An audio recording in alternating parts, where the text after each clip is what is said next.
Our next speaker is Professor Niloy Ganguly, who is serving as a member of faculty at IIT Kharagpur right now, where he also graduated as a undergrad student and did his PhD. He now runs a lab by name Complex Networks Research Group, which happens to be the first complex networks research laboratory in India. And my research at IAC was motivated by his work back in 2009. So his interests include online social networks, network theory, and mobile systems. He's going to talk about a deep generative model for molecular graphs. On to Professor Niloy. Hello.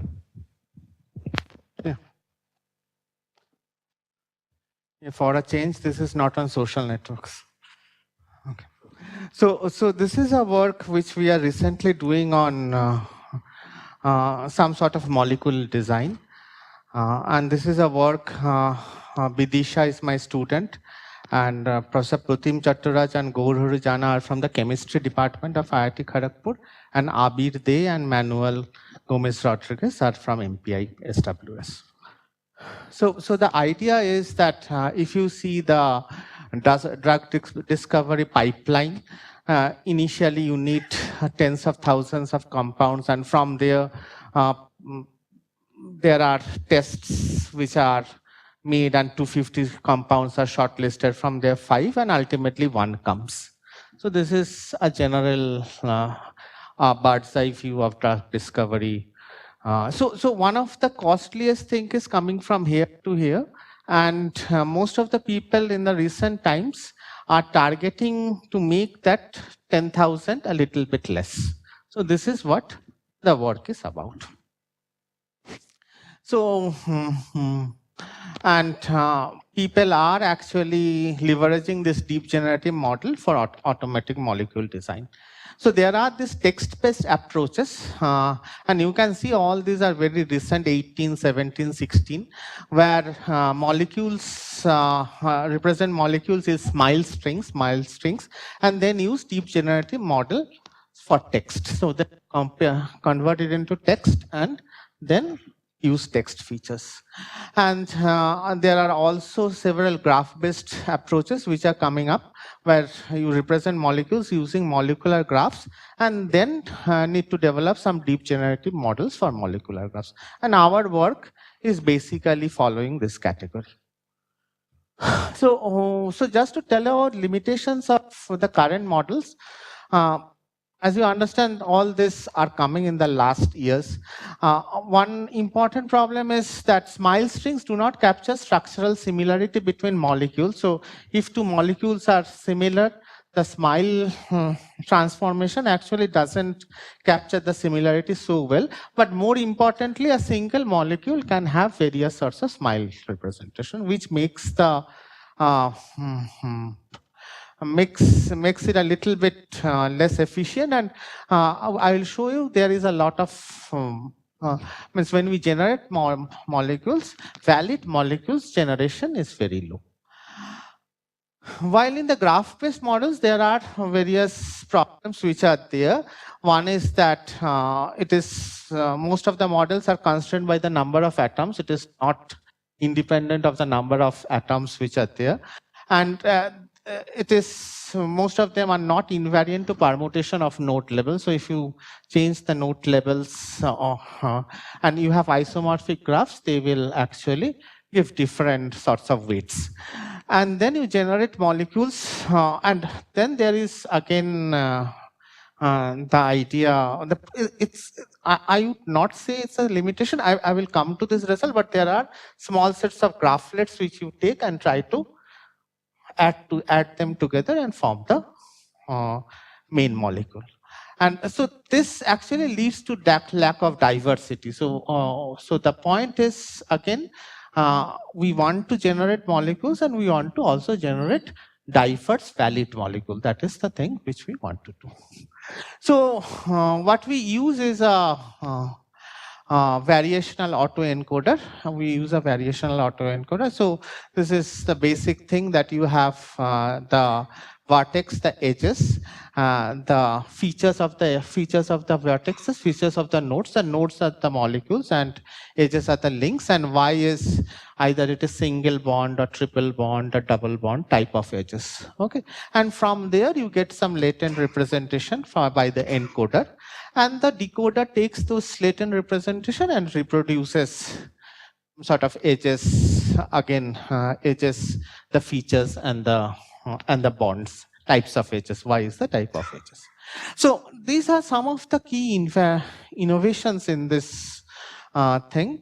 One is that the aggregator function aggregator functions from representation learning learned using variational inference. So we use some sort of variational inference, and we ensure that during the encoding, the permutation, it is permutation invariant, and also we allow variable size graphs.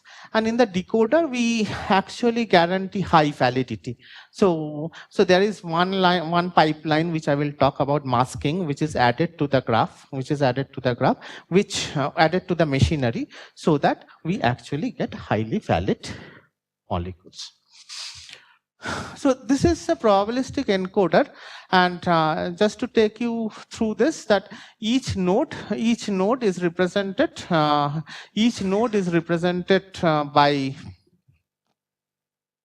by its neighbors, by the properties of its neighbors, and its property and the property of its neighbor. And this way you encode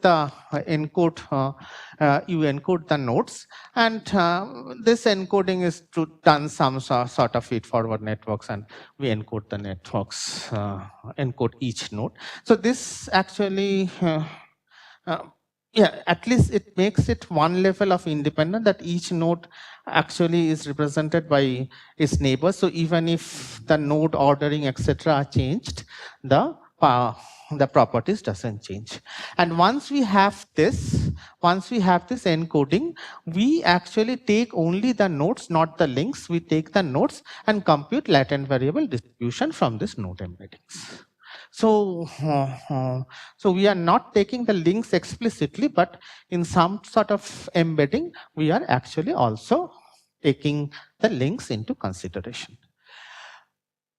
Okay, so again, I am telling that for each node U, its embedding CU is invariant to the permutation of the node levels, because I am taking its neighbors, and even if the one neighbor goes this way or that way, or neighbors order changes, the set of neighbors is same, so the encoding stays same. And this is also, I think equivariance, we don't need it, that even if you change it a bit, it stays the same thing. Okay. So, and then since we are not taking the links into consideration, basically it becomes size independent, because each node is taken, and it depends upon how many nodes you actually want to encode or decode. So the probabilistic so this is what about the encoder once more, that you have the graph and you have the latent variables, and you can have the conditional thing, or you can have just unconditional, that you take a Poisson parameter and sample the number of nodes in the latent space. Okay, you take and sample the number of nodes in the latent space. And then the decoder gives you three things. One is node feature. Okay, so the node features comes, and then the edges we begin to select one by one. The edges we begin to select one by one using some sort of softmax, and then from the edges also we select the type of edges, whether it's a single bond, double bond, etc. So now when we are doing this edge selection, we can put, so and this way you get the generated graph. So once we are doing this edge selection, you can actually do some sort of masking, that when I'm generating the first edge and then going to the second edge and then going to the third edge, I can have some sort of simple masking, like I will say that I want to generate a graph which doesn't have triangles. Okay, because if you think of these benzene rings, if you just remember the benzene rings, it really doesn't have triangles. So I am now just enforcing the decoding part, but triangles are not there, which immediately increases the validity of the validity of the graphs. So this is a type of mask which actually drives the way the edges are actually generated. And I'm not going into the detail, but you just sample. Once you put the mask, you sample from a multinomial distribution and get the edges. And so one more thing in order to make it so the basic idea would be that in order to make the decoding level permutation invariant, you have to sample infinitely. That you take the first node and then generate other nodes, and then again take the second node and generate other nodes. This way you can so it can be shown that if you sample infinitely, then you can actually generate permutation invariant graphs. But that is not possible. So although theoretically this can generate permutation invariant graphs, but it is limited by the number of samples we can take in the decoding space. And yeah. And then these are just such technical details that in order to make the decoding fast, we use some sort of negative sampling, and so that we don't sample non-edges more and do some sort of negative sampling and do this. So this is more or less the pipeline. This is the experimental setup. We have sampled 10,000 molecules from 2 data sets of drug-like molecules. These are zinc data set and QM9 data set. So these are standard things on which everybody in the community are working basically. And as I've told, that nodes are atoms. Node features are CH, NO, so 4 molecules, either it is carbon, hydrogen, nitrogen, or oxygen. And then you have edges, which are bonds, and edge weights are single, double, triple bond. That Y, if you remember, the Y. Okay. So this is F, this is Y, this is V, and this is E.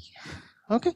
And for each data set, we train different models. And so one first interesting thing is that when we have a latent space, so from the latent space, we are getting a Z. Okay, now if we slightly perturb the Z, how does the new molecule look? So I have a Z, and from that Z, I am decoding and getting a molecule. Now I am slightly perturbing the Z and seeing what is the molecule coming. So this is a typical example where we have slightly perturbed the Z. So which shows, not in a proper quantitative way, but it shows that the Z space is smooth.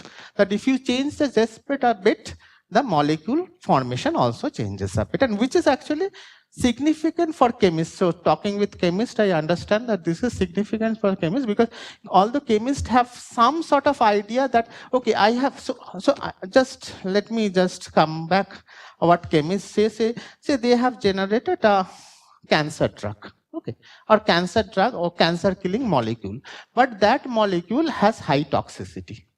So now they are trying to, they think that there are some molecules in the vicinity, as mathematician you can think in the vicinity, where there is similar molecules which will have similar type of capacity but will have less toxicity. This is the idea. So then what we need some sort of space where this is smooth, and that is important. So the Z space, it seems to be smooth, that if you change Z space a bit, you are actually getting similar type of molecules.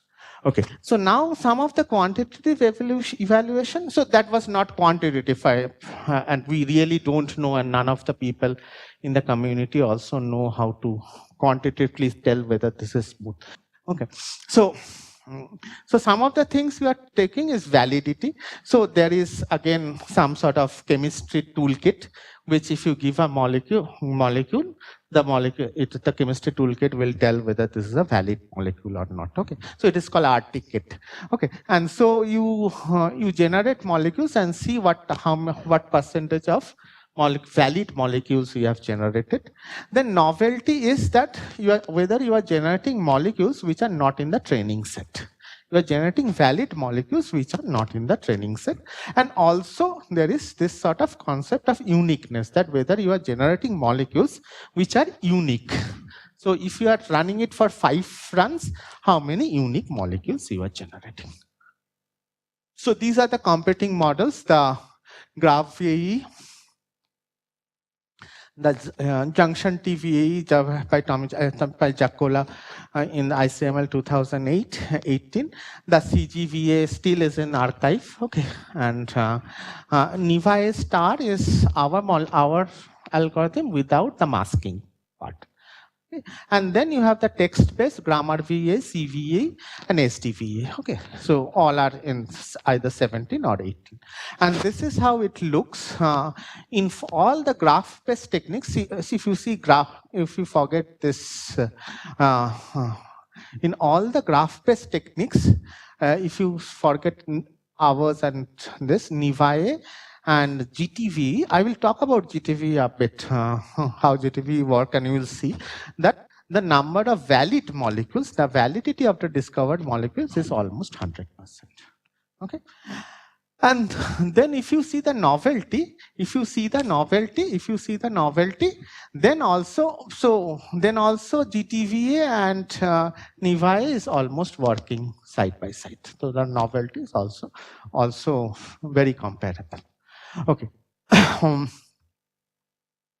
A uniqueness, so this is where GTVA begins to fall. The uniqueness begins to fall. So what is GTVA? Just let me tell you that. So actually they are actually considering graphlets. So they are considering some standard. So if I think, they have a point also. It's not that they don't have a point, that I am generating a molecule, there will be surely a benzene ring, sort of thing. So that 6 ring will be there everywhere. So I am putting that and then trying to generate. So if you think that way, so that has some sense. It's not that. So as soon as they generate that, the good thing is they can generate good molecules, but they begin to suffer on unique molecules. They cannot generate unique molecules. Okay, so then now the next issue, now we have generated valid molecules. Now we want to generate molecules which are predicting and optimizing some property. Say we have talked about this property of toxicity. Now I want to generate the same molecules which has less toxicity. So we don't take toxicity here, but we take solubility. So toxicity measurement is difficult. So we take solubility. So we want to generate some desirable score where log P is solubility. Synthetic accessibility means all molecules are, it's not that even if you tell that this is a valid molecule, it is easily synthesizable. So synthetic accessibility means how easy is it to synthetically generate a molecule. Okay, and then long cycles. So you would typically not want long cycles. Okay, and then we do some sort of Bayesian optimization. We run Bayesian optimization on all the algorithms. We run Bayesian optimization on all the and when we take the test data and run on this Bayesian optimization, you see our log likelihood and RMSE both are much better than if you see GTV, RMSE is still, so GTV is, RMSE is still very comparable. Okay, so now this is important thing. This is somewhere where you see that we have done this property maximization on Bayesian, that we have tried to now generate molecules through some sort of Bayesian optimization, those which have high solubility. Okay, and now Nivae finds higher number of higher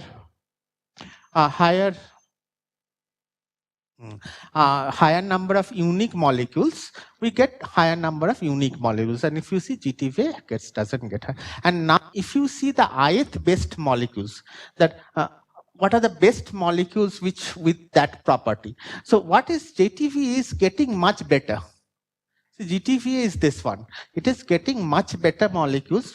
Some of the molecules which it is getting is much better than us, but then we continue to get many good molecules. Okay. And this is again a point of debate which was not resolved. Yeah, I'll just take 1 minute. Which was not resolved, that whether, of course, this is good, but this also is a nice property, that if you get 1 or 2 very good molecules, that is also not a bad property. So then the conclusion is we have introduced a variational encoder for molecular graphs, which thanks to several technical aids beats the state of the art. And there are several interesting questions like generating models of dynamic graphs would allow to simulate chemical synthesis. So we just don't want to stop into the molecule. We want to generate the entire synthesis pipeline. And again, this is the first step of generating valid and valid molecules, and BO does a little bit of not only valid and desirable, but a lot of things needs to be done to not only get valid but desirable properties. Sure, I think that's ended.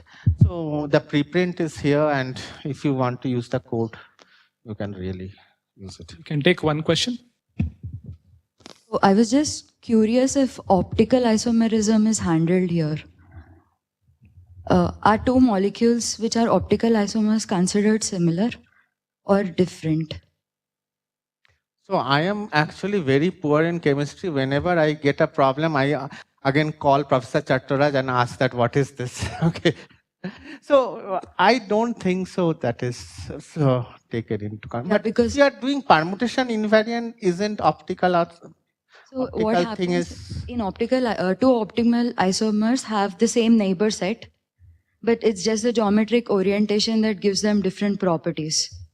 no, that is So not it. I was wondering how it can be incorporated in this model. So the next part of the work which we are thinking entirely about putting geometry into it. Okay. Okay. So the first thing is what Professor Chattaraj is telling, that this is all junk because molecules are three-dimensional. Right. Okay. So anyway, we are not putting the three dimension into it. So then this is good for computer scientists, but chemists would not take it. Cool. Thank you.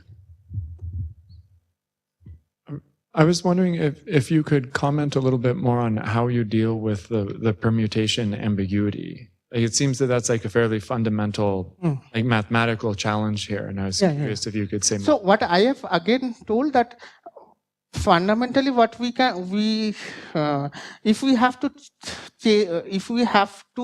so we can take it offline, but I'm telling you the broad perspective that if we have to make it for permutation invariant, we have to sample many number of times. And what we do, say we can take node 1 as thing and then do some sort of BFS and generate the molecule. Okay, and then from there we learn the parameter. Then we take node 2, then we take another randomly node 2 and generate the molecule and make the parameters, and then make all this and then for gradient descent we take average of all these parameters and do some sort of gradient descent.